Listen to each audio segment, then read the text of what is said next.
Assalamualaikum warahmatullahi wabarakatuh. InsyaAllah pada hari ini kami akan membentangkan tajuk grup kami iaitu grup 6 yang bertajuk Seni Lukis Islam dan Cara Mengglobalisasikannya. Jadi grup kami terdiri pada saya Muhammad Syarul Hakimi bin Alias, Muhammad Ajmi bin Muhammad Nasir dan Muhammad Aiman Hakim bin Yusman. Okey, tanpa melengahkan masa, saya menyerahkan pada Muhammad Azmi untuk membentangkan pengenalan. Assalamualaikum warahmatullahi wabarakatuh. Saya Muhammad Azmi. Untuk pengenalan, seni lukis kurang mendapat perhatian di dunia Islam, terutama di era klasik.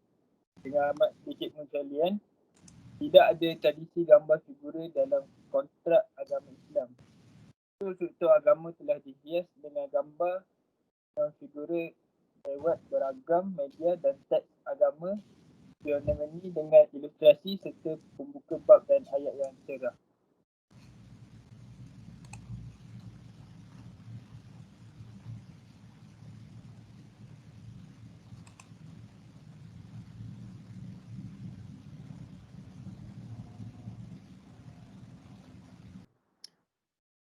Seterusnya ialah jenis-jenis seni. Yang pertama ialah seni lukis Ibru.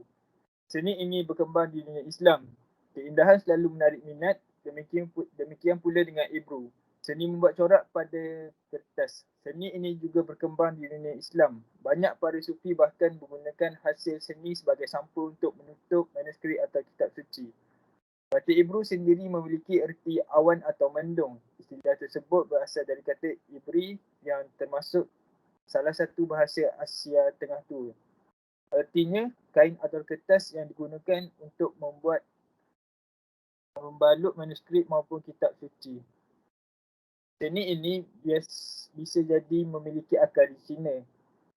Hal itu terungkap melalui dokumen-dokumen dari dinasti Tang yang menyebutkan tentang proses pewarnaan kertas dengan air dan 5 warna.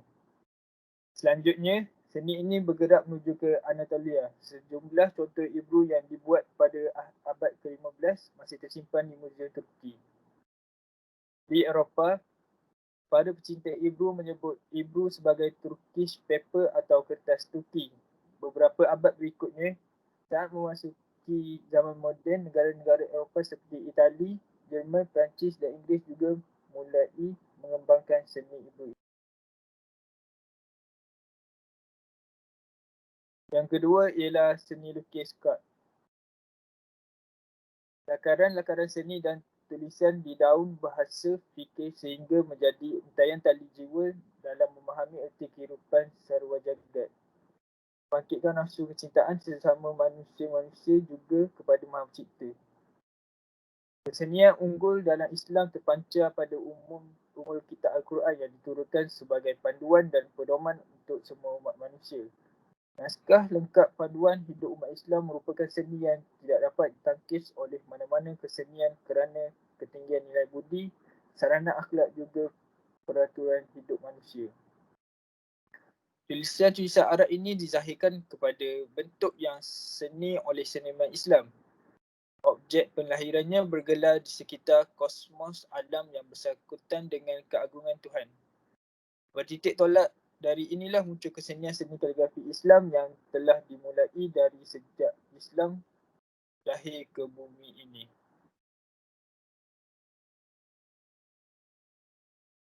Yang ketiga ialah seni lukis geometri. Geometri telah mencapai kemuncak tinggi di dalam dunia Islam yang mana sumber-sumber untuk kedua-dua bentuk dan corak-corak yang rumit sudah ada pada kalangan orang Greek, Rom dan Sassanid di Iran. Kesenian Islam disesuaikan dari elemen tradisi klasik kemudian dilengkapkan dan dihuraikan dalam mereka rangka untuk mencipta bentuk baru dari dekorasi yang menekankan pentingnya kesatuan dalam kepelbagaian dan kepelbagaian dalam kesatuan. Geometri Islam terdiri atau terhasil daripada bentuk-bentuk sederhana seperti bulatan dan segi empat, corak-corak geometri yang digabungkan, diulang, dihubungkan dan disusun dalam kombinasi lengkap sehingga menjadi salah satu ciri khas kesenian dalam Islam.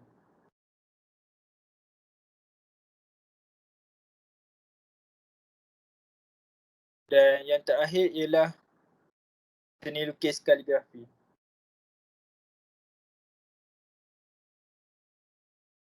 Kaligrafi Islam merupakan salah satu karya dari seni Islam yang sangat popular di kalangan masyarakat Muslim. Seni dalam beragam untuk merupakan upaya manusia menggambarkan dan mengekspresikan sesuatu yang dirasakan dalam batin tentang berbagai bentuk ekspresi. Seni drawing kaligrafi Islam Abdul Aziz Ahmad sebagai salah satu nafas kebudayaan Islam tidak semata-mata hanya mengandalkan kemahiran serta penguasaan teknik dan ketakasan menangkap objek estetik. Namun yang lebih utama adalah sebagai karya seni. Kaligrafi sebagai semangat Islam juga ditentukan oleh wawasan intelektual dan pencapaian spiritualitis seseorang serta kearifannya dalam menyerat hakikat, keindahan dan kenyataan yang selaras dengan pandangan Islam.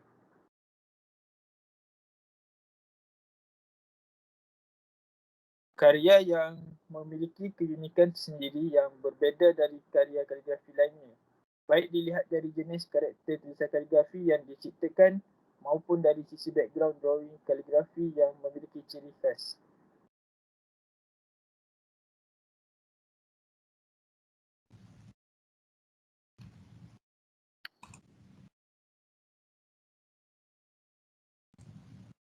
Seterusnya, konsep seni lukis Islam. Berasaskan konsep tauhid, konsep seni lukis Islam bersifat keagamaan. Ertinya ia merupakan hasil manifestasi syahadah yang dituangkan dalam bentuk karya. Antaranya ialah berasaskan konsep tauhid. Konsep tauhid merupakan asas kepada bentuk pemikiran seniman agar sentiasa terpimpin di dalam jalur-jalur Al-Quran maupun Al-Sunnah, dan karya seni lukis Islam mencerminkan penyataan tentang kepercayaan ataupun keagamaan dan cara hidup sebagai seorang Muslim yang memegang amanah khalifah Allah. Karya seni lukis Islam adalah sebagai wahana untuk menyatakan keimanan seseorang terhadap Allah melalui penghayatan akal dan kefahaman, bukan melalui lambang yang bersifat antropomorfik ataupun berunsurkan kemanusiaan, dan zoomorfik, iaitu ingin disembah. Selain itu, menatap keindahan pada seni lukis Islam mampu membawa manusia kepada keyakinan yang lebih mantap terhadap Allah, dan penghasilan seni lukis Islam bukanlah untuk menandingi kehebatan ciptaan Allah, malah asas penghasilannya adalah untuk mengajak pemerhati mengerti akan kebesaran dan kehebatan Allah. Di samping itu, mensyukuri anugerah Allah yang membenarkan setiap insan melahirkan dan menzahirkan sesuatu menurut ilham individu, sama ada di atas kertas ataupun di ukiran kayu-kayu ataupun sebagainya. Selain itu, fahaman agama digambarkan dengan simbol. Simbol merupakan satu perbandingan antara sesuatu yang konkret dengan sesuatu yang abstrak. Di samping itu, bagi mengatasi peniruan objek-objek hidup secara realistik, simbol-simbol digunakan seperti geometri yang lebih menekankan unsur intelektual yang selaras dengan kepercayaan keagamaan.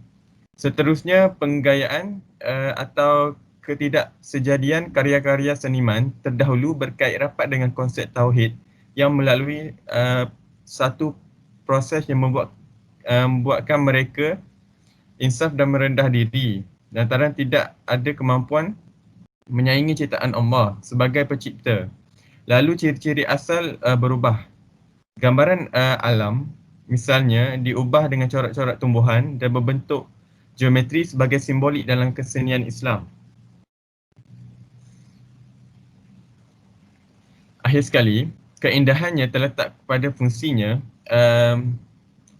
di setiap bentuk ciptaan tersebut.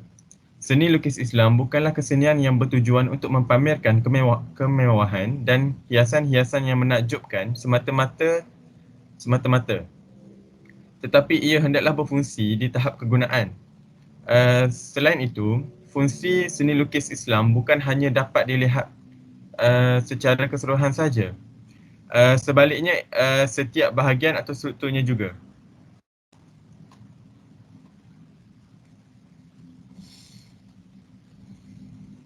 pengaruh seni lukis Islam kepada peradaban dunia.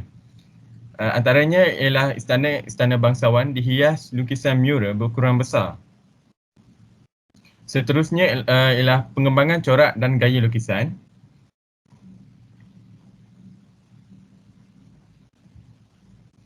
Dan sekolah seni rupa moden yang pertama didirikan di Kairo.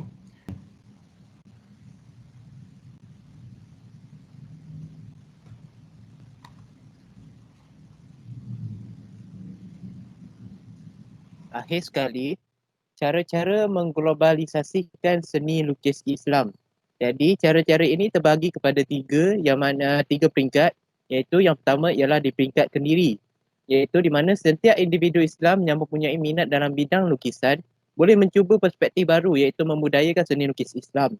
Tidak dinafikan bahawa di abad 21 ini ramai terutamanya dalam kalangan remaja yang mempunyai hobi melukis. Justru mereka harus dipupuk dari awal untuk mencintai seni lukis Islam yang suatu ketika dahulu pernah menjadi tarikan dunia. Sekiranya ramai di kalangan remaja Islam mula mengasah bakat serta berusaha menghasilkan karya seni lukis Islam yang unggul, tidak mustahil untuk seni lukis Islam untuk kembali disegani di seluruh dunia. Yang kedua, di peringkat sekolah dan institusi.